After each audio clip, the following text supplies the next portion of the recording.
Welcome to the Pursuit of Learning podcast. I'm your host, Clint Murphy. My goal is for each of us to grow personally, professionally, and financially, one conversation at a time. To do that, we will have conversations with subject matter experts across a variety of modalities. My job as your host will be to dig out those golden nuggets of wisdom that will facilitate our growth. Join me on this pursuit. Most of us want to be better tomorrow than we are today. It's why I started this podcast. One of the ways that I want to be better in my life is to make sure that every day I'm choosing my own path deliberately and joyfully. Today, I had the pleasure to talk with Bill Williams, a keynote speaker, executive development coach, and author of Electric Life, who shares tactical steps to help us tap into our internal energy and level up. Bill's energy is infectious, and he shares with us how to be the same. I hope you enjoy the show as much as I did. Bill, welcome to the Pursuit of Learning. We're going to explore your book, Electric Life, today, but before we dive into the book, I want to start with what is motivating you in life right now, and what are 2 to 3 things you want to get across to the listeners in today's conversation? Clint, thank you so much for having me. I'm thrilled and honored to be your guest and be here today. What's motivating me right now is really being of service. The book came out on April 5, 2022. That was my 59th birthday. That is my 60th tour around the sun. These are my life lessons. And I wasn't always Electric Bill. Frankly, I had some challenges earlier in my life. And these tips, these micro steps have really helped me live my life and leave work with more energy than I even arrived with. And given the great resignation, given everything we've gone through with COVID right now, I just want people to have the opportunity to just hear my perspective, hear from my life experiences, hopefully pick up a tip or two or a micro step or two, and really live their lives fully. So that's what's motivating me. And that's what's really driving me forward with this work. So I want to be of service to anyone and everyone who's out there who's just struggling at the end of the day, whether you're a cubicle warrior working in a warehouse or the president of a company. I just want to help you leave work with more energy than you arrived with. Oh, that's powerful. I love it. So let's dive right in then. So to harness our best selves, which is really what we're talking about in this book, we have 12 micro steps, and we're going to go into detail on some of those. But before we hit the micro steps, on a broad bucket level, you break it up into 3 different categories: pay attention, be brilliant, and go deep. Can you take us through why those broad buckets before we dive into each one? Yeah, absolutely. And so, even to go there, so my purpose right now is to shock you out of your static life, Clint, because what I know for sure is if you keep doing what you've always done, you will get what you've always got. And if you were to plot that on an arithmetic graph, if you will, it's going to create a flat line, right? Every day you keep giving 10, every day you keep giving 10, that's going to be a flat line. Clint, if I took you to the general hospital and they checked your heart rate and you had a flat line, you're dead. So my goal here, aside from shocking you out of your static life, is I want to inspire you to pay attention, be brilliant, and go deep. Now, I talk to people all the time, Clint, about what does inspire mean? And they say, oh, it's such an inspirational song or a book or a movie. I loved it. And I'm like, so what does inspire mean? And they go, yeah, it's a song, it's a book, it's a movie. I'm like, you don't know how to define inspire right now. And that's okay. That's absolutely fine. So then I go back to another great Canadian who wrote the book and the play, My Big Fat Greek Wedding. Do you recall that one? I do. Windex. Yeah, and the father? Yeah, Windex, yes. Windex makes everything better. Absolutely. And the father said, everything comes from the Greek. And however, some things come from the Latin. And so inspire, if you think about it, we're back at the hospital again. If we were to check your respiration rate, Clint, what are we checking? We're checking your breathing. And in is just the opposite of out. So when I say I want to inspire you, I want to breathe life into you. That's what inspire is all about. It's breathing life into people. So when I'm talking about pay attention, there are 3 micro steps there. Really, this is about self-awareness. This is about emotional intelligence. And most people realize now that your EQ, your emotional intelligence quotient, is a higher correlation to your success in business than your IQ. Doesn't always matter how smart you are, but it's more about, are you self-aware? Do you self-regulate? Are you socially aware? And do you socially regulate your behavior so that you come across the way that you intended? Are you living your life with intention?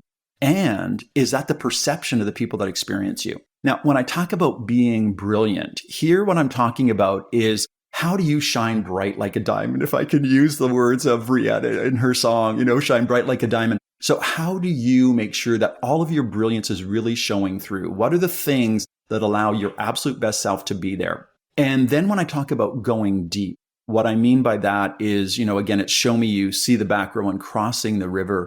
And this is about taking responsibility and really owning who you are and allowing yourself to be honest, transparent, and truthful, not only with the outer world, but even with yourself.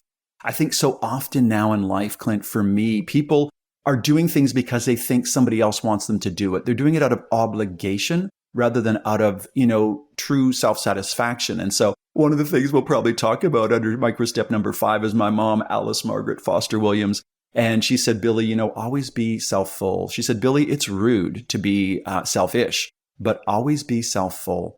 And that means being aware of who you are. But in order to do that, that's where go deep comes in. It's about being honest, transparent, and truthful with yourself. Yeah, we're definitely going to talk about self-ful because that's a powerful one. And before we even dive into step 1, something you said there is really important because I don't think a lot of people think about it often is how much of what we do on a daily basis is simply programmed into us, right? So we go to school from 9 to 5 for 18 years, and then all of a sudden we go into our 9 to 5. And to your point, you just do the same thing every day.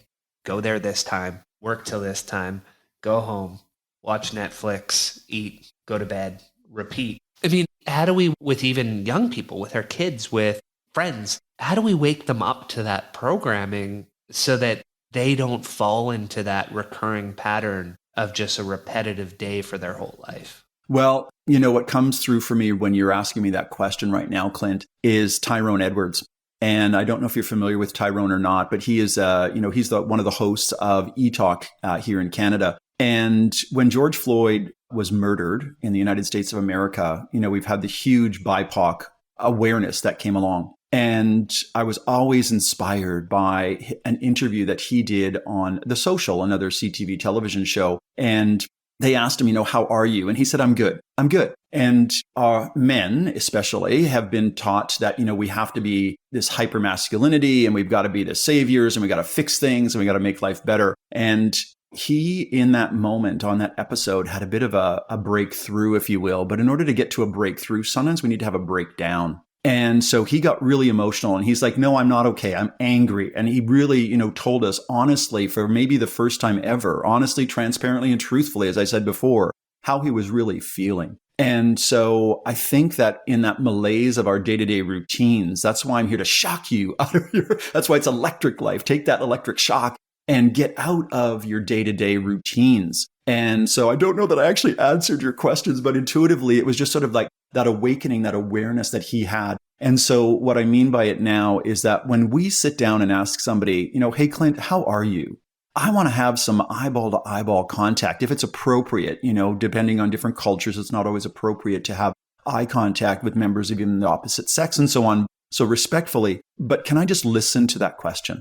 When we were back in our offices before COVID, it's like, hey, how are you? And we were gone out of each other's earshot before we even said fine to each other. And as you know in the book, fine is not a feeling. Micro step number 3, right?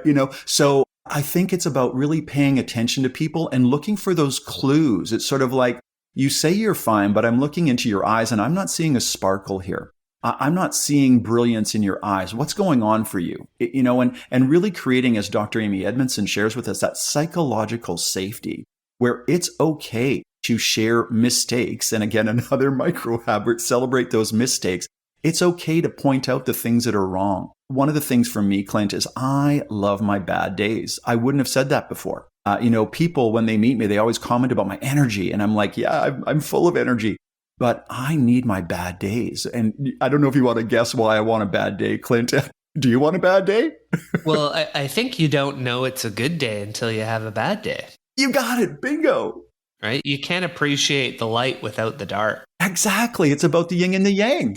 And ideally, you have more light days. But you need every once in a while a little bit of a shocker to say, hey, sometimes life can suck. But on average, 80% to 90% of the time, I really love what I do. And Bill, I'll digress on that one because we were away on work on a trip. And, we were talking and we were saying we were doing a little bit of that Faustian exercise. And one of the questions, if you could change one thing, what would it be? And I said, well, I'd go back in time and I wouldn't be an accountant. And my boss was sort of said, do you hate your job? And I said, well, no, as a CFO, there's accounting, but I don't do that much of it. I focus on this, and this, and I let my team handle this. So yeah, I do some of it and I don't necessarily enjoy it when I do, but I'm good at it. I've done it for 20 years and I can get it done. And then I can really focus in on what I do like. And I wouldn't be able to have that energy for what I do like if I didn't realize, well, I could be doing that all the time. So I hear you there. That's a good point. And you're also reminding me last night, I was downtown Toronto, where my primary residence is right now. And Baruch was my Uber driver and we were driving home and he asked me, he says, well, you wrote this book. And he said, what's the details of the book? I said, Baruch, do you want a copy? He's like, yeah. And I'm like, let me run inside and grab you one. So I grabbed one and dropped it in the front door. And he says, but, so are you fixed now? And I'm like, number one, I wasn't really broken in my head. I didn't say that to him, but the other said, I said, Baruch, it's a daily application. It's daily. I catch myself not practicing positivity. And so it's like, no, dude, you need to pause. You need to rewind. You need to replay it again from another perspective. This wasn't about you, but it's so easy for us to get self-absorbed. And that goes back to paying attention. We need to be more self-aware, not self-absorbed. It's very hard because you've got a great point there. There's so many things we know we ought to be doing, right, on a daily basis. Drink more water, meditate. Don't shit on yourself here, Clint. Do not shit on yourself. No. Yeah, I agree because that's a word that I ought to not use. But it's almost impossible to always do every one of those things every day with the amount of time we have in a day. But when you have that list somewhere that says, hey, in an ideal day, I'd hit these 20 things on average, right? I'd be happy to hit 3 or actually just touch 3. Then you hit 3, right? And if you touch those 3 and you rotate through and you're consistently getting touch points, we can be graceful with ourselves, right? And say, hey, I'm not perfect, but I'm taking the steps. And that's all we can ask people to do. I just want people to know and not to do. For me, Clint, is really not to know. And so, you're an accountant. Good for you, right?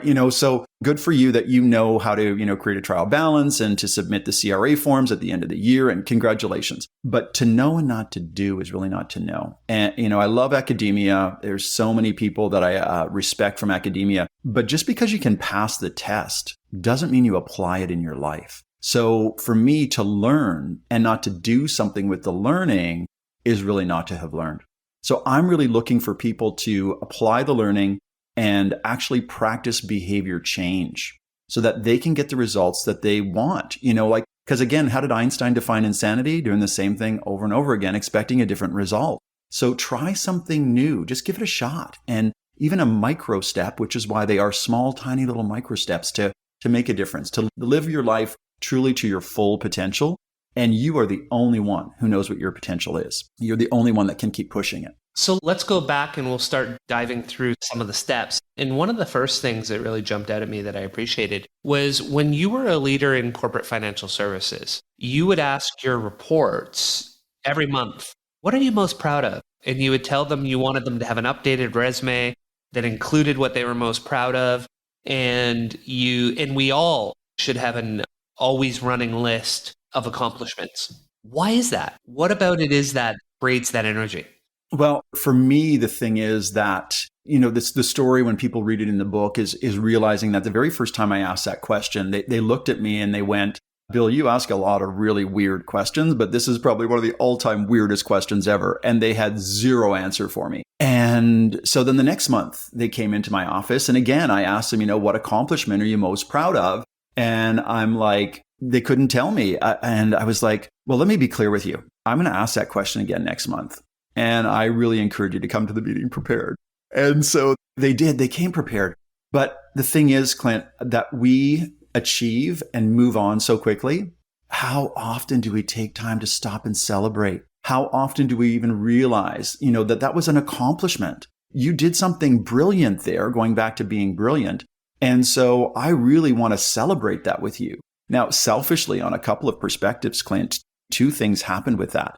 Number one, it made it really easy for me to do what was then historically the annual performance review because every month I had one of the accomplishments they were most proud of. So I could go and not only be their ally, not only be their accomplice, not only be their supporter, but I could go and, really champion for them to get the raise that I knew they deserved. I had data now to fight for them, right? Now, the other side, I don't know if you want to talk about now the selfish strategy that I had behind that, Clint. Did you pick up on what that strategy was for why I wanted their resume on the desktop of their computer? What did I believe?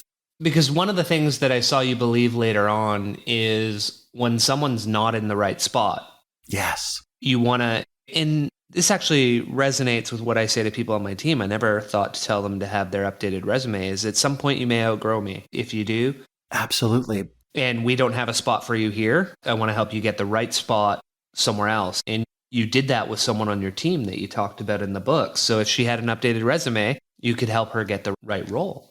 But the other thing, Clint, is how many of your listeners have seen a job posting go up internally within their own organization or outside, right? And it's like, wow, they should have put my name on that. They should put Clint Murphy, apply. This is the job for Clint Murphy, like apply for this one. But, what do we say to ourselves that night as we're commuting home back in the day, or hopefully very near in the future? We're not all working from anywhere. But the point is we say, tonight, I'm going to update my resume. And the next night, what do we say to ourselves? Tonight, I'm going to update my resume. And then 10 days later, we go, oh, never mind. Like, forget it. It's just too much work. And so my belief, Clint, was they would potentially feel like they were stuck in that job. And, and again, I use that word job intentionally. This is not a career. This is not where they want to be. This is where they feel stuck. So if my team had their resumes updated all the time, my belief was that they were with me because they chose to be, not because they felt stuck there and they had to be. And now think about the work you do. When you go into your garage, Clint, and you want to clean up your garage, do you ever want to do that? I don't know. But, you do it with a very different energy, with a very different passion than when it's like, oh, I have to clean the garage because, my partner said clean that damn garage because it's so dirty and filthy. It's embarrassing to the neighbors. We don't do it with the same energy. So when we are places where we choose to be, I believe we bring a very different passion, a very different energy to the task at hand, the job at hand, the goal at hand. That's what I believe. Oh, I love that. So you're saying if you're updating your resume, if you're including all of your accomplishments, you're marketable. You know what you've done, you have the resume, but you're choosing to be here. And if you're making that choice, and then you also can have, sometimes you have to have that hard conversation where it's, hey, you don't seem happy. And I don't know if maybe you can't be happy here, and I want you to be happy. So what do the two of us need to do? Can we be happy again? Can you choose happiness while you're with us? Or do you want me to help you find something where you can be happy? And that really is a choice, right? Like emotions, if you pay attention to Susan David's work in Emotional Agility, she really lets us know that we can choose happiness. And it's a powerful thing when we do choose it. We can choose any emotion. If right now you wanted me to cry, Clint, I could think of plenty of things that would make me sad and make me want to cry. But I can also at the same point in time choose happiness. Now, it seems though more often when we do get stuck in a negative emotion that we almost feel as though we're paralyzed by that and we can't do anything different. I think about, even death and dying. One of my key clients is a funeral company. And how can you be happy when somebody passed away? Well, what did Dr. Seuss say to us?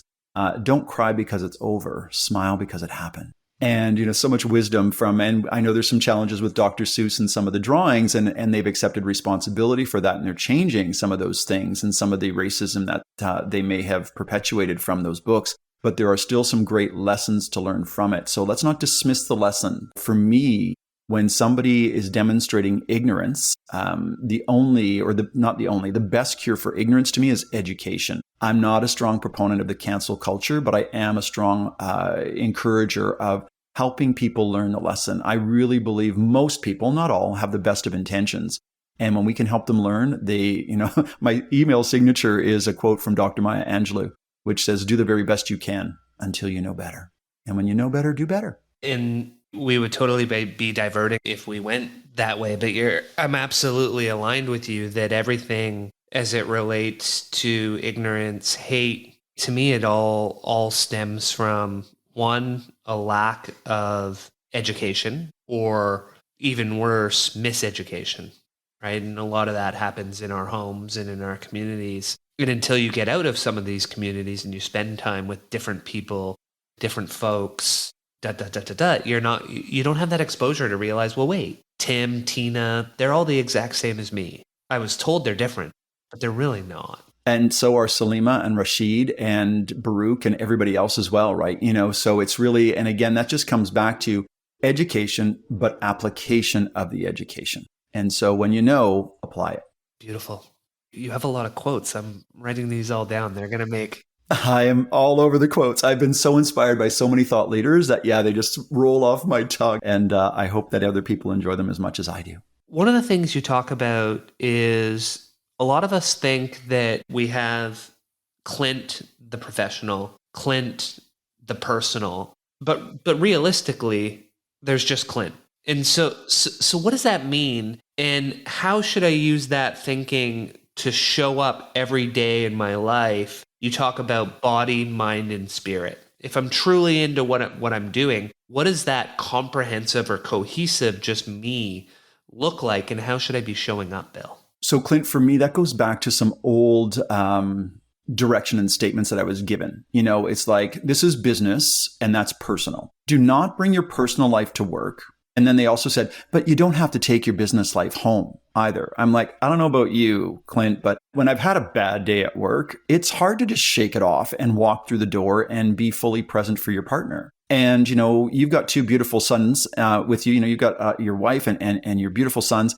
And if something, again, knock on wood, God forbid, but one of your boys had a bad day and it frustrated you, or they spilt, their juice all over the back seat of the car, and you're like, and you're late for work.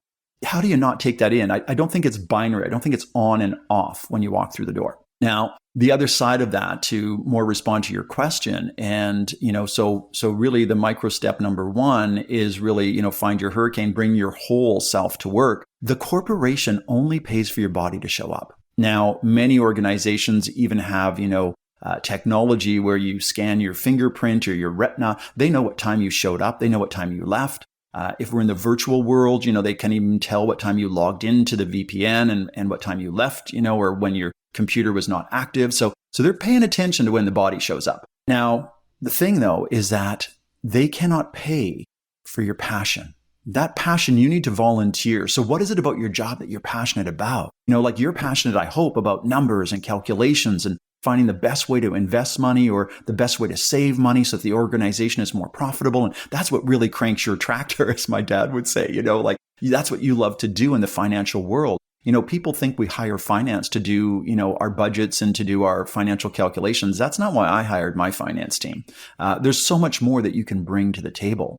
And that's where the mind comes in, because, all too often in absence of psychological safety, people don't share their best ideas. People are afraid to let you know that there's a problem, but that they have some ideas to solve it. Or maybe they don't have ideas, but they found a problem. Do you want them to not let you know? And so, I want my people to give me their best thinking. I want them to be passionate about what they're doing, because when somebody's passionate, you can see it. That it's very identifiable visually, vocally, or in other ways. You can tell when somebody's passionate. So that's what I'm talking about. Don't just bring the body to work. But even when you bring the body to work, Clint, there's something, especially in these Zoom calls and all these virtual meetings we've been, or certainly even if you're in a glass-walled office, watch out for what I call RJF. And RJF stands for resting jerk face, and so when you're neutral is the new negative. You may not be frowning, but if you're not smiling, you look unapproachable. So how is your body even showing up at work? Do you appear to be approachable so people will come and engage with you and talk with you and find out, hey, what is going on? Or, wow, you do look like you're not happy today. What's happening? Do you want to talk about it? Do you need to talk about that? Because a frown, if you will, might be the equivalent of a mental health perspective of a physical sneeze or a sniffling of the nose, if you will. Those are fine. And when somebody's got a cold or when somebody's got a sneeze, we go, oh, are you okay? Is everything fine? Like we have compassion for them. But when somebody's a little sad, do we demonstrate the same compassion? I don't know if we always have. Generally not, right? You don't often stop what you're doing and say, hey, you look down. Can we talk about that? Yeah, because again, it's like, oh, that's a sad day for them. We'll just leave them on their own. Maybe that's the time they need that, not physical hug, but maybe they need that verbal hug of, are you okay? Do you want to talk about it? Because I'm here for you and I'm going to hold space for you. Whenever you're ready, you're okay to come and talk to me. Because what I know is when they're thinking about their sadness, they're not thinking about the work, Clint. They're not doing their best job. So let's be okay and let's embrace and let's end the stigma around mental health. And let's acknowledge what is the equivalent of mental health cold or a flu or cancer. Yeah. And Bill, have you noticed an improvement in this one during COVID? So like, it's almost, if I take a step back, and so I've said for the last 2.5 years, and I think you're seeing it, I'm seeing it, isolation equals amplification. People who never had anxiety have it. People who, well, in fairness, they probably just never noticed. People who had tinges of depression are depressed. And people who were already depressed or were already anxious, it just amped up. And I want to feel like enough of us, well, it's never enough of us, but some of us have talked about it and more people are having the conversations. But are we getting to where we need to be, Bill? No, we're not, in my humble opinion, Clint. And I don't want to jump on a huge soapbox here right now, but I'm glad we're beginning to have the conversations. I think the conversations are important, but beyond the conversations, let's take action. Let's start putting these conversations into behavior change. And let's create spaces for people to be able to take advantage of these things. Because, not to get on the cancer situation here, but, if somebody was diagnosed on your team with cancer and they were going through chemotherapy and everything, we're all like, oh my gosh, we're here with you and we're sending cards to them and we're letting them know it's okay and we've got the job covered and everything's fine. But if somebody's off with depression, we're like, oh, again, really? Like, when are they going to come back to work? Like, we roll our eyes and we don't accept responsibility for the fact that mental health, to me, is equally as important as physical health. And, being a member of the LGBT plus community, we know that even as far as we've come with, embracing diversity in the workplace, we still have a very high rate of suicide in our teens. And so what can we do to create safe spaces for everyone to come to work? BIPOC, LGBT plus, diversity, equity, and inclusion. We know organizations that have a more balanced senior leadership team are more profitable. And the same thing with corporate boards. We're not there yet. We still have a lot of work to do, Clint. Oh, it's a deep one. It's, it's one of the things I like to talk about the most because to your point, I don't think, if you're with a lot of senior executives who may not have experienced it, they almost talk about it like it's a disease someone catches and, let's get them over it and everything will be good. Not realizing, well, no, if it's quite possible if that person is depressed, they could be depressed for the rest of their life. It's just, it's not learning how to get over it. It's learning how to live with it, how to handle it, how to put your strategies and your coping and your mechanisms in place so that you can still live a fruitful life, but you're dealing with that potentially for the rest of your life. Right. As with somebody who might be diagnosed with Parkinson's or MS, they're going to have to deal with that for their entire life, Crohn's disease or any of these other things. It's like, physical things we seem to be okay with, but the mental health things we just don't know enough yet. And that's where we need more education and we need more application of the education to make things comfortable. But even, look at our language. So one of the things in my life, because of some violence that has happened to women in my life, I am a strong proponent of, protecting people. And so I choose to eliminate violent language from my vocabulary. So, even just today, we touched on hit, and I would rather not use that word. I would rather use touch rather than hit. When we take a look at PowerPoint, even, Microsoft's fabulous tool to allow us to do these amazing presentations, they refer to a bullet. Well, a bullet is an instrument that can cause death. So I would prefer to just refer to it as a point. When we take that nonviolent language and then even move it now into mental health environment, one of the words that I'm eliminating, and I'm really challenged, it's a really difficult word to eliminate from my vocabulary, is crazy. So I'm going to ask for forgiveness now because I've used that word.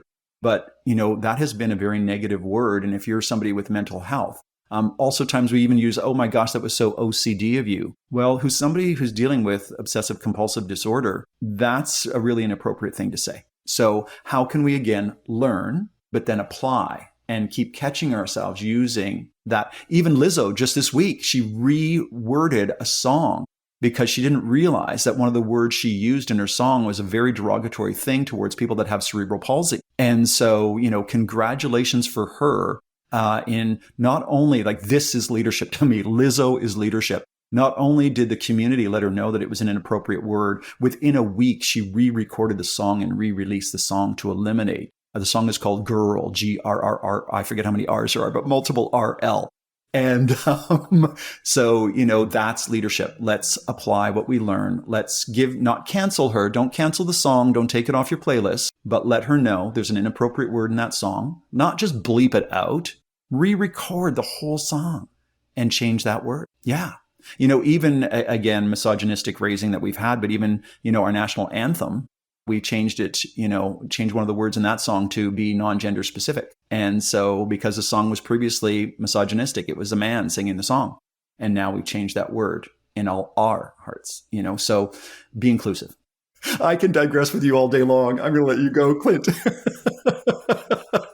I'll bring us back with the topic of luck. So let's, and I felt like you and I are aligned on a lot of what I read in your book, which lit off a little the electricity. And luck was one of those things, because at the end of the day, the first thing you say is, well, there isn't really any luck. There's how we perceive, use, and represent what we experience in the world and who we are. So can you take us through that concept of there is no luck? And I think the second part of that always is how do we create, Bill, what to others on the outside seems like luck? Because I'm sure in your life, there's a lot of times where people say, Bill, you're so lucky. Oh, you got lucky at this or lucky at that or lucky at this. And you're thinking, well, no, that's not luck. That's this and this you didn't see. You're right. I mean, a ton of it, though, is privilege. And so, I was born a white man. And so, boy, that gives me a whole load of privilege. And doors were opened for me without question. So, the story goes of a farmer who lived in a small community. And he had a horse and a son. And one day the horse ran away, and everyone in the community came to him in the village, said, oh my gosh, what bad luck. And his response was simply, good luck, bad luck, who knows? And then all of a sudden, a day later, that same horse came back with some wild horses. So now he's got more than one horse, and everybody in the community said, oh my gosh, what good luck. And he said, good luck, bad luck, who knows? And his son was trying to, train one of the horses. He was riding the horse to try to condition it to be able to pull their plow and farm the fields. And the son got bucked off the horse and broke one of his limbs. And everybody in the community said, oh my gosh, what bad luck. And he said, good luck, bad luck, who knows? And then the next day, there was a war that was going on. And the military came through and enlisted all the able-bodied men to go and fight in the war. And because his son had a broken limb, they didn't take him. He wasn't able-bodied to go and fight in the war. And again, the community goes, good luck, bad luck. And he goes, everybody said that's good luck. And he said, good luck, bad luck, who knows? So I think it is all our perception of that, Clint. I think that, in my life, there's been a lot of entitlement. I have been the recipient of incredible generosity, but I have worked hard, and, I've saved hard, and I've created the home that I live in now, which I'm very grateful for. Financially, I'm not ridiculously blessed by any means. Gosh knows I would love to have more financial wealth, but, I don't measure my success on my financial wealth. I measure my success on the quality of my relationships with people. And again, that takes investment all the time. And you're in the financial world, so you always want to check that return on investment. So ROI is important to me. More importantly for me is even my ROTI, which is my return on my time invested, and making sure that I'm getting a good return on that. So, is it luck? You decide. If you consider that to be lucky, then you're lucky. However, if it was a lot of work that you put into it, then it's that return on your investment of time or financials or whatever it may be. And so I don't consider that to be luck. I think that we need to stop and think about our investments, time, money, energy, whatever it is, and what's the return that we're getting on that. And if we're not getting a return, then where are we going to turn to get a better return on that investment? That's an important point there. How do we use curiosity? You talk about using curiosity to increase our ROTI. So how do we do that? I think it is a superhuman power. And I think too often we don't ask questions. We're afraid to ask questions because our ego is afraid that if we ask a question, we're going to look stupid, which is, again, a really poor word, period, in my mind. But, dial up that courage to ask questions about things. How did you make that happen? What went on? We don't know what went on in somebody else's world.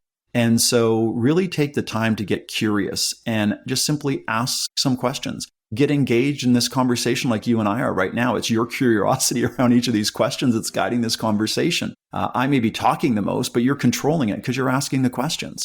And so be curious. Don't be afraid to ask questions. And it might look a little bit silly to begin with, but again, just have that self-awareness, self-regulation, and then social awareness and social regulation to ask the right questions at the right time. It takes time to figure out what those questions are to keep the conversation moving in a smooth direction. And where do we pivot? How do we go from this to this? And in an angle I'd love to explore more. We've talked about it a little, and there's two things that you talk about that tie to it, and you brought them up already. And one of them was when someone tells us they're fine, that fine is not an emotion, right? And the other is when you talk about emotions, you brought up a concept I'd never heard yet, which was prosociality. So I'm wondering if we could dive into why fine isn't an emotion and how we should be changing our focus on that, and then talk about emotions and prosociality. Yeah. So, it was, as I mentioned, I've already come out here on your show as being a gay man, but I was not raised to be that way. Everything I saw was, heterosexual and, a man married a woman. And so I had my wonderful high school sweetheart, an incredible woman. And, we were married for 7 years. And so that was successful. And I remember going into when the marriage ended and taking advantage of an employee assistance program. And the organization provided me, that opportunity to have a psychological counselor. So I was in Vancouver, went into their office and they asked me, well, Bill, how are you? And I'm like, oh, I'm fine. And she's like, okay, but, how are you feeling? And I'm like, I'm fine. And she said, Bill, fine is not a feeling. And I'm like, okay. She said, are you happy, sad, glad, mad, or angry? And I'm like, I'm fine. And Clint, what I realized was that I was numb. I didn't know how I was, but I was raised, as the child of a mentally challenged mother. My mother was finally diagnosed with being bipolar, but prior to that, she was manic depressive. And prior to that, she was only diagnosed as being depressive. And so, all I ever wanted to do as little Billy Williams was to make my mom laugh, to make my mom happy. And if mom was laughing and happy, she wasn't sad and crying and attempting suicide on multiple occasions.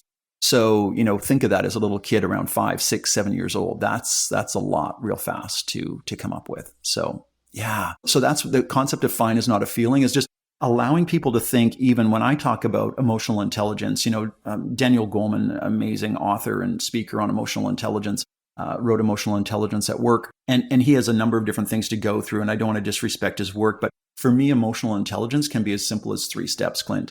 So the very first question is, how are you feeling today? Are you even self-aware enough, paying attention? Are you self-aware enough to know how you feel today? And if you can't give me an emotion, happy, sad, glad, mad, angry, there's many. Google emotion wheel and you'll see all kinds of emotions that can come up and what connects to those emotions as well, other ways to describe those emotions. And if you can't, that's okay. Just give me a thumbs up or a thumbs down. What kind of a day is this for you, Clint? A thumbs up day or a thumbs down day? Then question number 2 is, how much of that are you feeling? If it's thumbs up, are you okay? Are you fine? Are you good? Are you gritty? Woohoo! Run up and down the halls high-fiving people. If it's a thumbs down day, are you okay? Are you fine? Clint, I know you've got a wife. And so, if you come home and you ask her how is she, and she says, I'm fine, either back away out of the room or get engaged in the conversation, right? Because there's a different edge to the thumbs down fine. Are you bad? Is it brutal? Do you need to go and take a kickboxing class right now? Do you need to punch it out to get rid of those negative emotions? So just a quick recap. Thumbs up, thumbs down. Just how are you? Just as simple as that. Step number 2, how much of that? And then here's the big one, Clint. The impact you have on other people when you're feeling that emotion to that degree. When you realize how much power we have in a room, in a space, if you've ever walked into a room and you could literally cut the tension with a knife, you've just met at least 2 people that aren't very emotionally intelligent. Now, they may be your in-laws. That was your choice earlier on. And so, yeah, I trust your in-laws are very, emotionally intelligent and quite frankly, happy. But that's for me is just really getting through that fine is not a feeling and really the art of figuring out what you feel in this moment. What makes you happy? What charges your battery?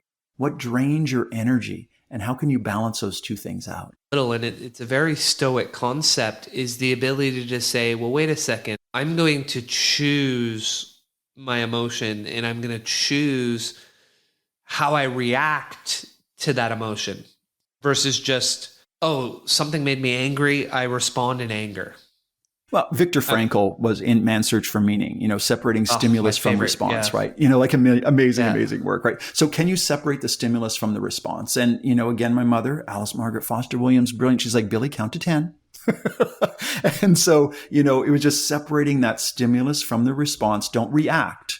A reaction is not required. A response is. So don't react in that moment. Practice positivity, especially, again, this is the micro step where. So this is where we can bring positivity in. Yeah, absolutely. Let's dive into that. Take us through it. So just press the pause button. Right now, it's like, I am feeling this way. Press pause, rewind, and replay it again slowly. You got 2 young boys, I bet tons of times they spill their milk or their juice on the table, right? They did not do that to make you angry. Now, if they literally picked the cup up and poured it on the floor in front of you, while maintaining eye contact. I don't have children, but I'm going to trust you on that. You have taught them how to treat you. They have figured out how to push your button at that young age already. Let's go back to them not being naughty that day. But let's go back to, it happens accidentally. They knock it over. They did not do that to make you angry. So press pause, rewind it, play it again from another perspective, and realize that, something my mom used to say to me all the time was, whoops-a-daisy. And whenever I hear that, even just saying whoops-a-daisy, doesn't it just make you kind of want to giggle and laugh? Like, say it out loud with me, whoops-a-daisy. And, now there's a big smile on your face, right? I can see that. So, yeah, it's hard to be mad when you're using that. Yeah, so it's sort of like, realize that, again, it's don't be self-absorbed. It wasn't all about you. They didn't do it with intention. And if they did do it with intention, then here's a learning opportunity for your child. But if they see that they can push this button and they can get that response, guess what? They're going to keep pushing that button because really, again, going back to the whole résumé thing, right? All I was really doing is just acknowledging and recognizing somebody for who they are and what they're contributing in this very, very moment. Whether that's the accomplishment they're most proud of at work or whether that's just really helping somebody realize where they are right now with their own emotional intelligence. And why do you feel that way? Which is a big part of it because we want them to feel heard and seen. And I'm going to fast forward all the way to, you talk about using the Zulu word Sawubona, which means I see you, so you exist. And you tie that into 2 key concepts, which are seeing people and noticing around them what might be important to them, and then finding out what's special about them and the people we work with. Do you want to spend some time on that one? I know we fast forwarded it through a couple and we'll work our way backwards, but Well, and I think that's beautiful though, Clint, because here's the thing with the book as well. If you really sit down and power through it, you can read it in 90 minutes. 90 minutes, you're done, boom. That's not going to necessarily change your life. So I love it if people would just jump into the book wherever it is and just see what might tweak them at that moment in time. Follow their intuition and just, oh, that's an interesting chapter right now. I want to read that one. And it'll maybe take you 20 minutes, but then really think about how can I apply that today? So as I research more and more and more around Sawubona, I see you are important to me. and I value you is another definition. So the more you Google it, the more you research it, there are some slight variations to what it actually means. But today I'm working with, I see you, you're important to me, and I value you. Think about that and what that means versus hi, and just passing each other, in the hallway or on the street, hello, wow, that's a great, English greeting, but it really isn't saying the same thing. And that leads me into some work. So I was responsible for a large call center in Southwestern Ontario, and I worked with our team around our customer experience. This would have been 20 plus years ago, 2 decades ago, before EX or UX, user experience, CX, customer experience, was even noted. It was the very beginning of referring from a call center to a customer care or a contact center. And one of the things that working with the team we came up with is we really wanted to treat our customers as SVI. And what that meant to us was S was special, the V was valued, and the I was important. And so when I'm talking about special, I'm looking at what makes you unique. And how can I really honor that uniqueness that you bring? So often we're just looking for birds of a feather that flock together. Those aren't the best teams. If you're looking at a baseball team, even for example, right? You need someone who's a catcher. You need someone who's a pitcher. You need somebody who can play first base, somebody who's out in field, and, somebody who's the third base person. Every one of them needs to have a very different and unique skill in order to play that game and be the best team. So when you've got a team, what makes them special? Oftentimes there's my favorite employee to work with ever. She's in the book as well. Her name's Dawn. And Dawn and I, when we first met for the first 3 months, it was a pretty bumpy relationship. And then we went and got certified together in the Myers-Briggs type indicator. It's a psychometrics assessment around your personality. And developed by a mother-daughter team, but really based on Jungian theories. And what we realized is that we were polar opposites. So I'm an ENFP, and Dawn's given me permission to share that she's an ISTJ. That may not mean anything to your listeners, but just note that no 2 letters were the same. And quite frankly, we both represented the polar opposites of the 4 dichotomies that create this personality assessment. And so when we really realized how unique we were, how special we were, we then got to celebrate our differences. And so there was barely ever a communication I'd send out to the organization that Dawn wouldn't have read first, just because she'd look at it from a different perspective than I ever did. And anything she was working on, she'd have me look at it because I'd come from a different perspective than she did. And those gifts differing really made a significant difference, I think, in the work that we did together. Now, the V is for value.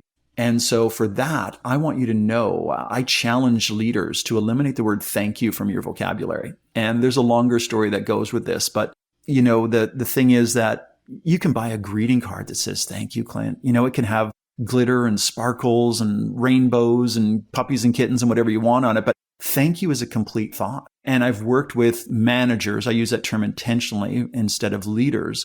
I've worked with managers that would just literally have diarized on the 15th of the month to go around and thank people. Now, I want to give them recognition for that. At least you knew it was important to acknowledge your people, and you did go around. I've had a boss who made me have a thank you counter for, I had a certain amount of thank yous I had to say a month. Oh, I find that so funny, We all had to track them, and he had them in his Outlook, to your point, right? It was on the 17th, say thank you to Clint. Yeah, there we go. I don't know who you are and I don't know what I did around here, but I'm supposed to say thank you. So it is a complete thought, or even thanks for the hard work. Well, number one, how do you know it was hard work? Because quite frankly, for me, it was easy. So I'm getting recognition for something I don't even value. And what did you see about that work? So I challenge them to eliminate the word thank you. It's almost impossible, but replace it with I appreciate. Because I appreciate is not a complete thought. It requires a specificity around what is it you appreciate. I appreciate your teamwork. I appreciate your customer focus. I appreciate your, in financials, attention to detail. I appreciate your accuracy. I appreciate you getting this report perfect the first time. Last month, we had 4 errors we had to correct. I appreciate your speed in replying to me. What is it? And what I believe as well, Clint, is that we have the ability to teach people how to treat us. And those behaviors that we appreciate, those behaviors that we recognize are the ones that will get repeated. So if you want more good work from somebody, let them know what is good work to you. This brings me to a distinction between management and leadership. And for me, Clint, management doesn't know what it wants until it gets what it doesn't want. Even then, it still doesn't know what it wants. It just knows it doesn't want that, whatever that was. Whereas leadership is abundantly clear about what good performance looks like. Now, many of your listeners probably experience management every night when they go home to an intimate other. And, it's like, oh, honey, what do you want for dinner tonight? Oh, sweetie, anything you want? Oh, perfect. Let's order a pizza. I had pizza for lunch today. Oh, okay, well, what do you want for dinner tonight, honey? Oh, anything you want except pizza. You're not helping me here. What do you want for dinner? It's pretty simple, So, but that's a quick example. And then under important, it's just simply that you're seen and heard. I see you there and I hear what you're saying. You are important to me. And that really brings it full circle back to Sawubona. I see you. You're important to me and I value you. I love that. And let's go back to the eliminating thank you. So when you're talking about appreciation, one of the things that jumped out at me, because usually we can do a couple things, right? We can be very specific with here's what I appreciated, but we can also tie it back to why I specifically appreciated, because here's what it did for my life, right? So I could, hey, Bill, I appreciate how you got this report to me so quickly. That allowed me to have a conversation with the president of the company and give him the answer he needed in a timely basis. So you made my life easier. And then that person saying, oh, okay. So when I respond quickly, he talks to the president, their lives are easier. Oh, okay. I'll do that next time. When people understand the context, they're much more able to make the best decisions. When they understand the why, the context, they can now make their own decisions and deliver things to you that you didn't even know you needed and wanted. And that's truly adding value now, isn't it? So it's not just the outcome, not just the output, but what's the value of that? And when I don't understand the context and the value, it's more difficult for me to make good decisions and to give you and deliver a value-added product or service to you. I'm going to take us backwards now again. But this is something you talked about earlier when you talked about inspiration. You talked about breathing life into someone as a way to inspire them. And you talk about this as the first micro step in being brilliant, is breathing life into ourselves and or asking ourselves what breathes life into my work and how to give the energy I want to receive. So how do I show up in a way, the way I'm reading that is, how do I show up in a way that my team sees, oh, that's the energy he gives us. That's the energy we should give back. And so do you want to dive into those two for us, Bill? Sure, absolutely. So this is something that, Clint, regularly happens for me, especially if I'm traveling with a team of people, because, even yesterday I was out for dinner and with some friends before going to a play. And I arrived a little bit earlier, so I was able to go and sit at the bar and have a really, enjoyable cocktail and enjoy that freely. The service we got because of the way that I connected with the servers. I was sitting at the bar and the restaurant was almost empty. This is a theater restaurant here in Toronto. So, at 6:00, 5:30 I got there. It was pretty quiet. And our dinner reservation was for 6. And so I had a half an hour to sit there and just enjoy. I could have just sat by myself, but no, I connected with, I would say, 5 of the different servers of that restaurant. And the service, as I looked at the other tables in the restaurant and the service they received versus the service we received, it was notably different. And it's because of the energy that we give out. I believe you get that energy back. When I travel with my colleagues from work, as I mentioned to you, they're like, Billy, you go check us in. I'm like, why? Why do I have to go check us in? It's like, you just go check us in. And sure enough, we'll get some kind of an upgrade, some kind of a discount, some kind of a better room or whatever. And I really believe that when you take that time to connect, have micro connections with human beings. I was on the subway on the way to the dinner and play last night. There's this lovely young couple that were in each other's arms and she was sleeping on his shoulder. And I don't even remember what his t-shirt said. He had his earphones on and so he wasn't certainly listening to me, but I just, had that micro connection and I just put my finger across my t-shirt, just acknowledging to him that I read what his saying was. And it was it was a Buddha saying, and I can't say it on your show right now because it had profanity in it, but that's okay. We're allowed. Regardless, I'll maintain positive language here. At any rate, so I just drew lines across my chest, acknowledging what was printed on his t-shirt and gave him a thumbs up. And, I got a smile from him. This is a stranger. I'll never see him again in my life. But we can spread that energy or we can be miserable and grumpy and have resting jerk face our whole lives. And that's just not helping anyone. So think about what's the difference you want to make in the world. And I'm not saying just be a shiny, happy person to just be shiny and happy. It's got to be genuine. It's got to be authentic. But what makes you happy? And think about that. Just think about that. So what play did you go do last night? Last night we saw 2 pianos, 4 hands. It was brilliant.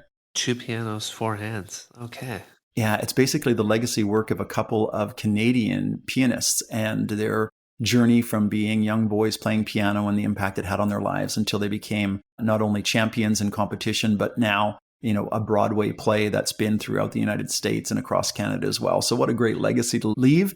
And the two creators were actually performing it last night here in Toronto. So yeah, two pianos, four hands. If you want a little giggle, something to take your mom to, have a great time. Enjoy it. Love it. That's something we want to do more of here. And so that is the power of connections, right? And those micro connections, that's the energy we're putting out and we get back. How does that tie into breathing life into our work and into our personal life? Because sometimes we can be great at work, but we're absolutely, and I'm probably in this category where I'm a much better person at work than I am at home. And so how do I breathe that life into where if one of the two of those really matters, it's my home. It's not my work, right? How do we breathe life into both of them?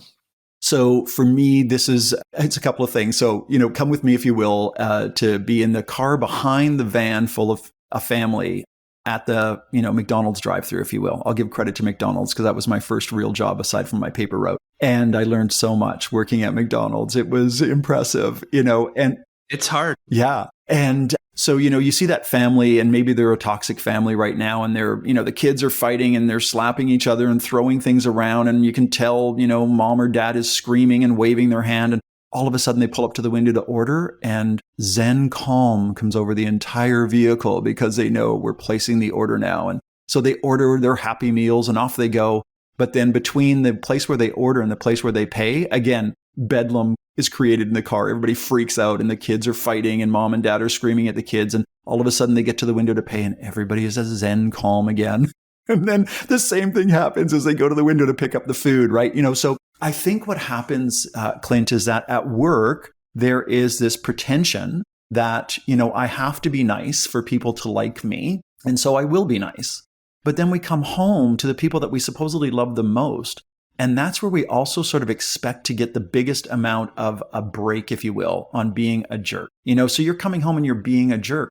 And so what I would invite people to do is on their commute, or even if they're walking, or even if they're working in their home office, before you go from your office to engage with the family, turn the computer off, turn the screens off, pull the car over on the side of the road, go to a park, do whatever you need to do. And this is around, again, the art of being self-ful, filling your own tank. Think about what will make you happy. Now, I'll just maybe tell you this other quick story, Clint. My sister and I are really close. We're the only two really surviving members of our family. We probably do have an extended family. We just aren't connected with them. It's really my sister, Allie, her husband, Bob, and my brother-in-law and me. And Allie values family by regular contact. So lots of texts, lots of emails, and all that kind of stuff. And I value family more by physically being together. So we have the same value of family. We just demonstrate it differently. And we know that about each other, and that's okay. Allie has sort of conditioned me, if you will, now to have more regular contact with her, more regular texting. And she's in British Columbia, 3-hour time zone difference. It's challenging sometimes. She's getting up and having a coffee and I'm ready for lunch. And, I'm moving on with my evening and she's ready to have a conversation. So at any rate, we sort of fell out of touch for a little bit, Clint. And then all of a sudden one day, and it had gone on for a couple of weeks. We hadn't texted or chatted or anything. And all of a sudden one day she showed up on my FaceTime and I answered the phone and my sister Allie's a redhead. Her little redhead popped up on my screen. Clint, I just started to sob. I just was bawling, like tears were streaming down my cheeks. She's like, what's wrong? What's wrong? What's wrong? And I'm just like, I miss you so terribly. And I said, no, that's it. No, I choose to not be sad because I haven't seen you for, too long. I'm going to be happy because you're right in front of me right now. So think about the choices that you make. Don't allow for emotional overflow from a crappy day at work. You really want to spread crap amongst your family? I don't think so, Clint. But intentionally take that positivity, rewind, replay the day. It's not about that. It's not about you. Let's not be self-absorbed. And let's think about what's the energy you want to take home to your family and what fun can you have? Like, how great is it for you to walk through the door and know that what you just did brought this huge perma smile onto one of your boys versus they walk through the door and they see you and they go, whoops, daddy's in a bad mood. I'm going to run and hide in my bedroom closet. That's probably not your intention. You want those boys to come and hug you in big ways and tell you about the best part of their day. And that's going to make you smile too, right? So think about that curiosity again. What questions can you ask them? Don't ask them, did you have a good day? Because that's a closed question. You're going to get a yep. Wait until they're teenagers. You're going to get really singular responses from them. Think about asking open-ended questions. Oh, we're already there. My oldest son just stares at me whenever I ask him a question. Just stares at me for 5 minutes without an answer. It's like, what's happening in your head? Yeah, exactly. But that's the beauty, right? So know that and give him that space, hold that space for him. But think about, did you ask him an open-ended question or a closed question? What was the best part of your day today? What made you laugh today? What made you the most excited today? Think about, how is today wonderful for you? And then listen to those stories. So, yeah, I love that. And you talked in there, one of the things you said, and you'd also talked about this one earlier today, was you said, hey, go to that park, turn off the monitors, give yourself a chance to pause, meditate, and fill your bank up and be self-ful. And so one of the things you do talk about is this concept. There's a difference between being selfish and self-ful. Can you take our listeners through that one? And that was my mother, again, trying to teach her son a lesson. And really, it just comes back to the simplest of, if you've had the privilege of being on an a flight, the flight attendants will come on and let you know that, in the event of a sudden change in cabin pressure, an oxygen mask will fall from the ceiling in front of you. And put your own oxygen mask on first before you attempt to assist someone else. If you need to assist them, clearly they're not able to put their own oxygen mask on. If they can't put their oxygen mask on, they certainly cannot help you. So being self-full versus being selfish is putting your own oxygen mask on first. If you don't take care of yourself, you're not going to be able to take care of your team. So even thinking about it from this COVID perspective, people chose to wear masks because they knew that it was protecting themselves, but it also potentially was protecting an elder or somebody who's immunocompromised.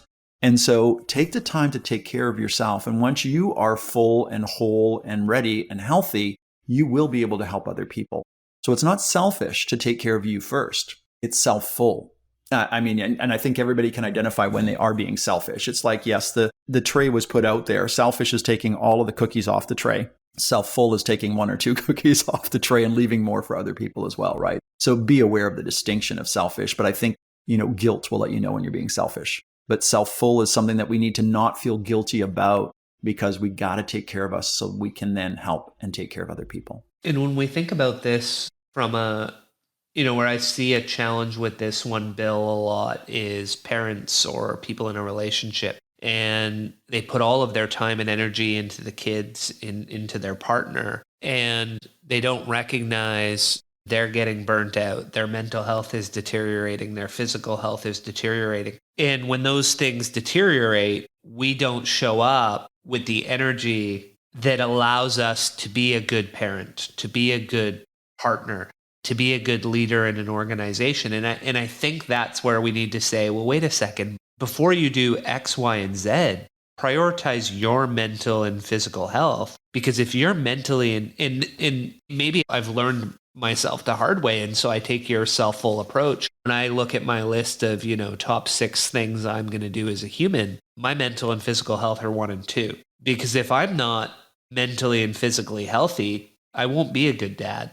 I won't be a good husband. I won't be a good leader at work. And what you're saying is, well, that's not being selfish. Putting yourself 1 and 2 isn't being selfish. Being self-full, because you'll actually, by doing that, you will be a better leader. You will be a better dad. You will be a better husband. So how do we get more people to think that way? I think the best way to get people to think that way is to demonstrate yourself and be clear with people as well. I don't need, if you're not able to join my party, that's fine. I don't need an excuse, because quite frankly, your excuse is probably going to be insulting, because my party is the party you want to come to anyway, right? But if you said to me, Bill, I'm not going to be able to come because I've had a really busy week at work, and the most important thing I need to do right now is to just get some rest. And the most important people that I need to be with right now are my family. And so that response, I'm going to appreciate, I'm going to respect that. I'm going to go, okay, good on you. Good on you. An adult's version, I don't know about you, but I wake up at the same time every day. It doesn't matter if it's Saturday or Sunday, the traditional weekends and the days that I typically don't work. But regardless, adult's version of sleeping in is going to bed early. Because, the kids are going to come and wake you up anyway. So you're not going to get any extra sleep. If you think you're going to get an extra hour or 2, good luck. No, Rather than going to bed at 11 o'clock or 12 o'clock at night, try going to bed at 9 or 10 o'clock. And that's how you're going to get an extra couple of hours of sleep. And, what I talk about in the book, I'm not medically trained in any way, shape, or form, but the two biggest things for me physically are my sleep and my hydration. Yeah. The other one for me is movement. And so I do wear a Fitbit, and every hour, at 10 minutes to the top of the hour, it lets me know, get your 250 steps in. And I gamify my life now. Like I look for that perfect day where I've had 9 out of 9 hours where I've got my 250 steps in. I look to get, this little bird flies across the screen of my Fitbit telling me I did 10,000 steps. I'm like, yes. And, I look for it to tell me that I worked out 5 days a week. And so the physical movement as well, this body is a gift. Like I was given this body, my soul entered into this body. So it's a gift, and I need to take care of it if I want my spirit to be on this earth and planet for as long as it possibly can be.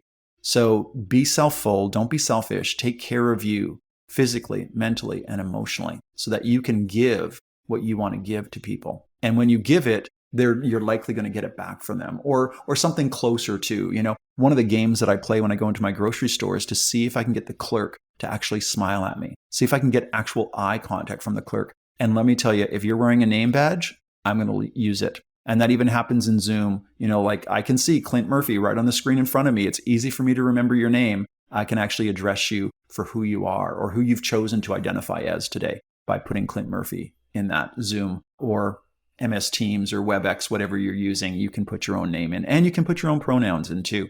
And so choose to use those. I love that. Something we talked about already in the show was, and you and I are really aligned on this one, was a lot of people look at mistakes, and especially as we get older, we're just so afraid to make them, right?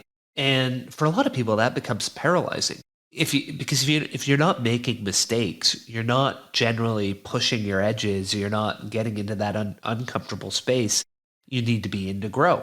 And even if you make them, you can learn from them and say, oh, okay, that was a mistake. Maybe I shouldn't have bought Bitcoin at 68,000. And lesson learned, I won't do that again.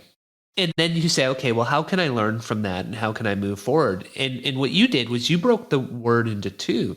And I loved this one. You said it's not mistakes, it's a mistake, which implies just do it again. There's more takes. You can do more takes. Yeah, take another take. So can you take us through that one and let's talk about how we can just reframe words to really change our life? Yeah, I was probably 6 years old in grade 1, and the fellow's name was Ernie. And Ernie was a perfectionist to some degree, if you will. He was a perfect speller. And I remember one day in school, he got one word wrong on the spelling. It wasn't even a real spelling test. It was one of those, practice tests, if you will. And he got one word wrong and he broke into tears. And I'm like, wow. And we were on the same hockey team, I recall as well. And, we were going to play the game and we wanted to win. And he wasn't the strongest player on the team. And it was his shift and the coach didn't put him in, and he started to cry again. And his dad came in and was like, what's going on? And he said, well, Ernie, do you want to win or do you want to play? And you know what? He was right. He wanted to play and he should have been put on that ice. But learning from those things as a young kid, this was again, 6, 7, 8 years old. Now fast forward into my life today. And I often show people my phone, my smartphone. And I ask them, what smartphone am I on? And they're like, oh, you're on an iPhone. I'm like, yeah. No, there was only ever one iPhone, and that was the very first one that was created. I'm actually on an iPhone 11, and there's an iPhone 13 that's out there. And by the time they add S's and other things to it, goodness only knows how many iPhones we've been through. But Steve Jobs, back in the day, and the team that created the iPhone, they created that touch glass that allows for touch screens to work. Can you imagine if they didn't release anything until they have what today is perceived to be the best iPhone out there, an iPhone 13? And so what I challenge people to do is to celebrate, as you said, takes. And so that was your first take. What's your second take? What's your third take? And it's really about taking a look at everything and just asking that question, what did we learn? And I want for life to be a lifelong learning journey. I'm a lifelong learner. And so I will look at every take that I have. And the next time around, I will try something different, just subtly, a micro adjustment to see what's the difference that's going to make in my success as I move forward. So break into tears if you're truly that emotional about it, but don't get so down on yourself that it didn't work. Just go, okay, that one didn't work. what one will work? What are we going to try differently? Who invented the light bulb? Was it Edison? And he discovered thousands of different ways to not make a light bulb, but only one way to make the original light bulb. So learn from that as well, and then apply it in your own life. And don't punish yourself for making a mistake. Celebrate that you tried. Celebrate that you put in effort. Oftentimes we only recognize outcomes. I think as leaders, we need to start paying a little bit more attention to effort. And I remember as a young kid getting my report card, if you go back and have any of those in your memory box, and we used to get a grade for, how well we did, but the teacher used to give us another grade or score for the effort that we put into it. I want to celebrate the effort. I want to celebrate people trying. I don't care how good you look. Again, dance like no one's watching. And you've probably seen that leadership video of that guy dancing at some, sort of circuit party outside, and he's dancing wildly and ferociously, and he's all over the place. And many people think that he's the best leader. Well, quite frankly, to me, it was the second person that had the courage to join him in that dance. And they were the ones that then all of a sudden other people, they were like the tipping point, if you will. And once they started, then more people came and more people came and more people came, and the dance got going. So I'm not sure exactly what to Google on that one, Clint. I think it's leadership lessons from dancing or something like that, or dancing leadership lessons, wild dancing, anything like that. Google that. You'll see the video. It's a lot of fun. Check it out. You're also probably going to come across, and because as soon as you started saying leaders and dancing, I don't know if you've ever seen the Microsoft video where Steve Ballmer, Bill Gates, and a few people are on stage and they start dancing together, and it's probably the most awkward. I can only imagine. Most awkward 1-minute clip you'll ever see in your life. Bill Gates is not a dancer, and Steve brings a totally different energy. A lot of fist pumping with Steve Ballmer. It's just two totally interesting guys. Clint, one of the things that I know that we all need in our lives, you were talking about that emotional detachment from the office to home. Have those couple of videos that to you you can't not laugh. There's a couple of Far Side cartoons that I have that just make me laugh out loud every time I see them. That's a great way to shake off the day, no matter how good, no matter how bad it was. It was a day that you made it through, but then think about the energy you want to take home. And if you can take home a laugh rather than but if you're sad, be okay to be vulnerable and courageous with your family and let them know, Dad had a tough day today. This was a tough one. Dad had to, let people go. Dad had to turn in some bad financial results. Dad had to whatever, or Mom, it's not just about us. And it's okay to be authentic. But if you can authentically be happy when you go home, do it. Take the opportunity. Yeah, it's the right spot to be. Another spot where we shared a lot of similar thinking, and it even ties into the energy we give is what we give back, is the concept of reciprocity. So what you said there is we really should give of ourselves with no expectation of getting anything back. But I think what we've probably both seen in our life is, interestingly, when you do give of yourself with no expectation of what's coming back on the other end, a lot does come back on the other end. And so you talk about it as the law of reciprocity. Can you take us through that one, Bill?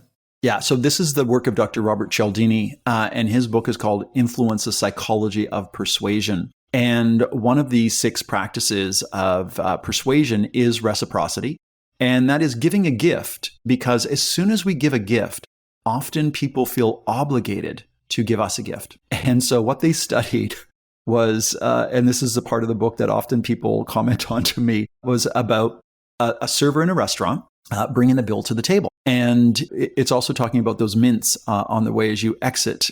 And, please people, if the mints are unwrapped at the reception area of the restaurant, do not take those. Studies have indicated that they have been covered in urine because of people's lack of personal hygiene when they come back from the restroom. I'm not talking about that, but people do tend to giggle and laugh with me about that part of the book. But what he did discover is that if a server brought the bill to the table, they could expect basically a standard tip. If they brought the bill to the table with a couple of wrapped mints or candies or some small gift, that oftentimes the customer would actually give them a higher gratuity and they would actually pay them more money.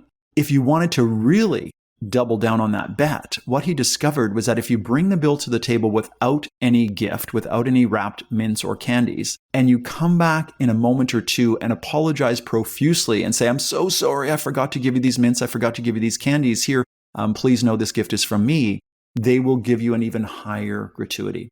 This is also proven to be true in, if you will, automotive sales. And if you go to a car lot, the sales associate will often give you the keys to the car you're going to test drive, and they will not take the keys back. Because as long as you're holding those keys, you are perceived to be owning that vehicle. And so the, practicing reciprocity, if you will, and live giving is the hidden law of reciprocity.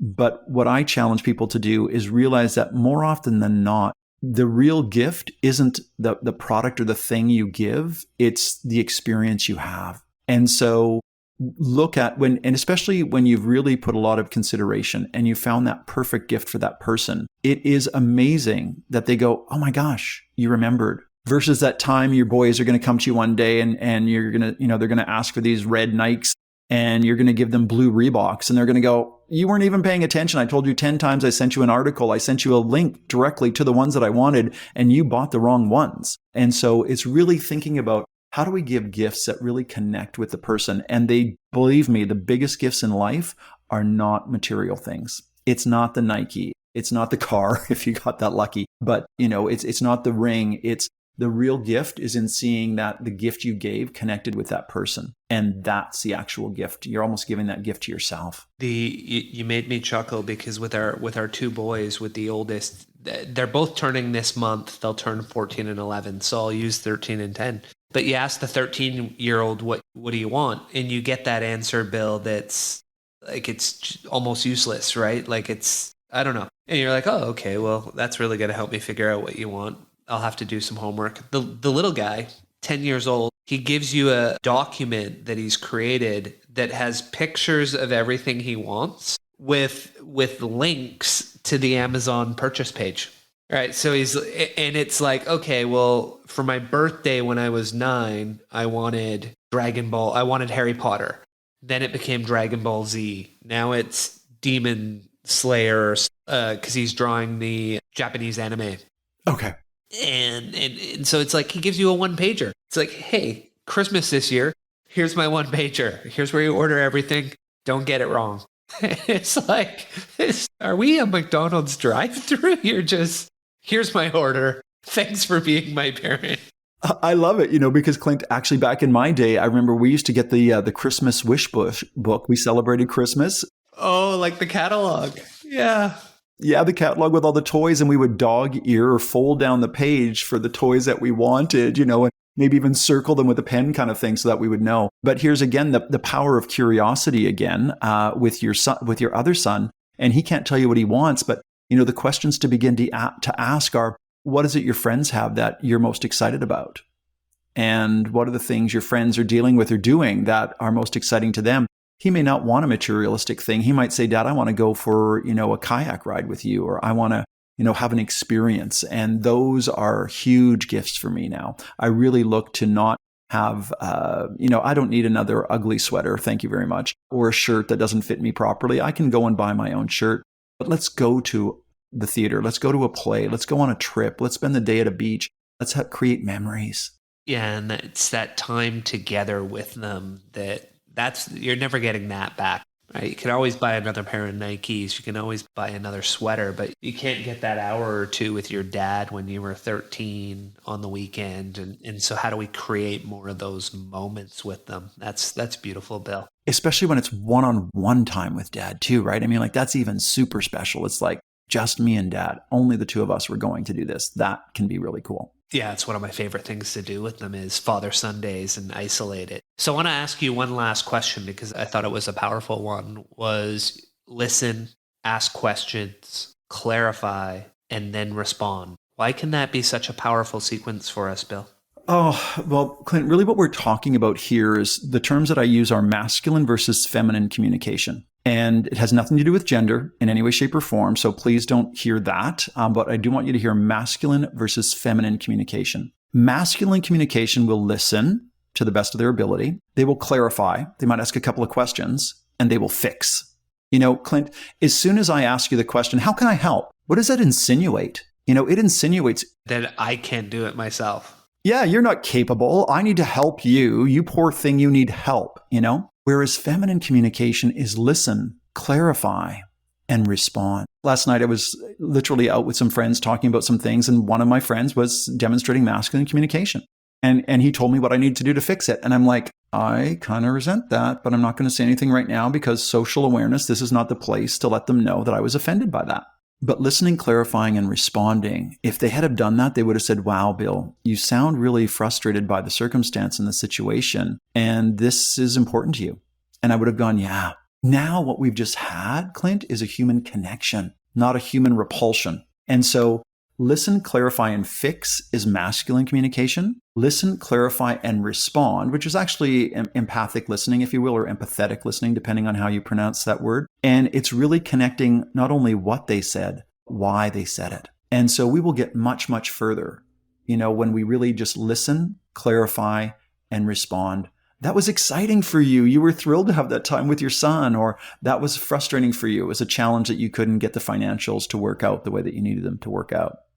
So think about how can we, it's not about being a man or a woman. It's about masculine versus feminine communication. And can we really have that connection with another human being to know how they're feeling in that moment in time? And even if we get it slightly wrong, that allows for the opportunity to, adjust. Am I accurate in that? Did I get that right? Is that how you're feeling? Because that's what I'm picking up. And that may not be what you intend to put off, but let me tell you how I'm perceiving you. Now, Clint, when people read the book, they're going to see that I was born William Grant Williams in Fort William, Ontario. Now, we lived in Red Rock, Ontario. That meant that my parents drove through Port Arthur so that their son, William Grant, could be born in Fort William, Ontario.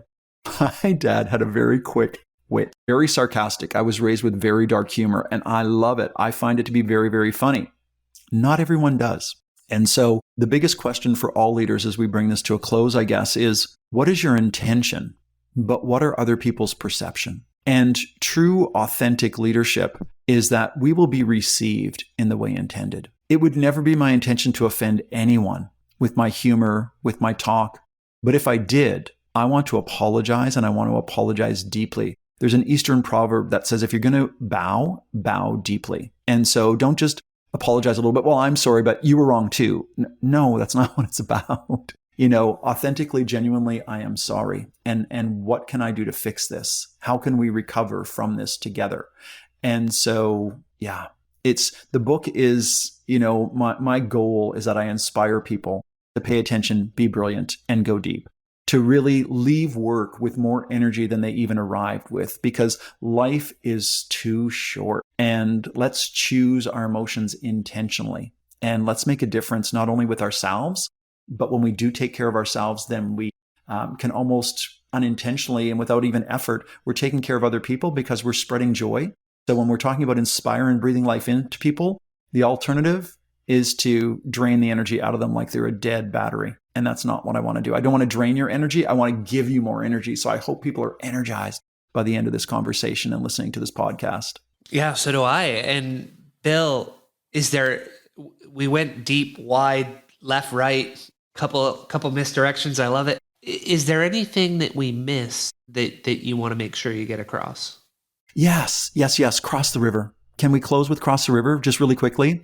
Yeah, it's the art of being true to your spirit energy. And it's again a story of two monks that have an oath to each other that they will never touch a member of the opposite sex. And with that, they're on a trek up to their monastery in the mountains, and they get to this turbulent river, and there's a very old woman that's standing on the side of the river. And she asks the older monk, would you please, help me get across this river?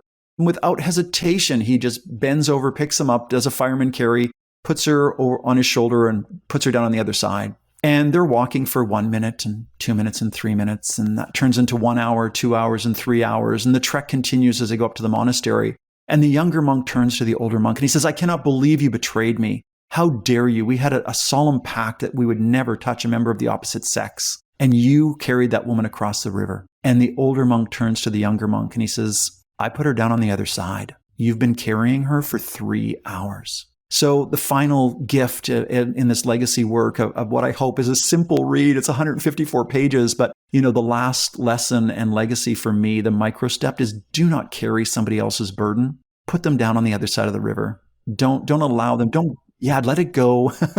I'm hearing Frozen here. The song from Frozen, Let It Go. It's so true, right? I mean, it's so much of our life. We just hold on to things, and we hold on to grudges and anger, and it serves nobody. I want you to think about it this way. You are choosing to give your power to somebody else in something that happened to you. I'm not saying it wasn't terrible, but I am saying that we can recover in some way, shape, or form. So do the work that you need to do to heal. But the gift in a wound, the gift in our ego when we get hurt, is we know what wounds we need to go back and heal. So I refer to it as a wound versus a trigger in the life coaching work that I do with people. And a wound is something you still need to recover from. But a trigger is having a very similar experience and being able to smile and reflect, or maybe even giggle and laugh and go, a month ago, I would have been enraged by that. Today, I see the work that I've done. I see the healing that I've done. I have recovered from that. And this trigger now is just reminding me of the journey that I've had. I'm not going to carry somebody else's burden. I have crossed the river. I've gone deep, and I'm ready to live my electric life. Beautiful, Bill. That's a wonderful way to end it. Thank you for joining me today on the podcast. I really appreciate it. And where can people find you? They can find me very easily at billgwilliams.com. I was born William Grant Williams, but I go by Bill G. Williams now. So billgwilliams.com. I would love to have the opportunity to connect with them and speak with their people, deliver a keynote, have a coaching session with them, or work on a workshop with them as well, so that we can spread more of this work. I want it to be my legacy. I love it, Bill. Thank you for joining me. My pleasure. Thank you for joining us on The Pursuit of Learning. Make sure to hit the subscribe button and head over to our website, thepursuitoflearning.com, where you will find our show notes, transcripts, and more. If you like what you see, sign up for our mailing list. Until next time, your host in learning, Clint Murphy.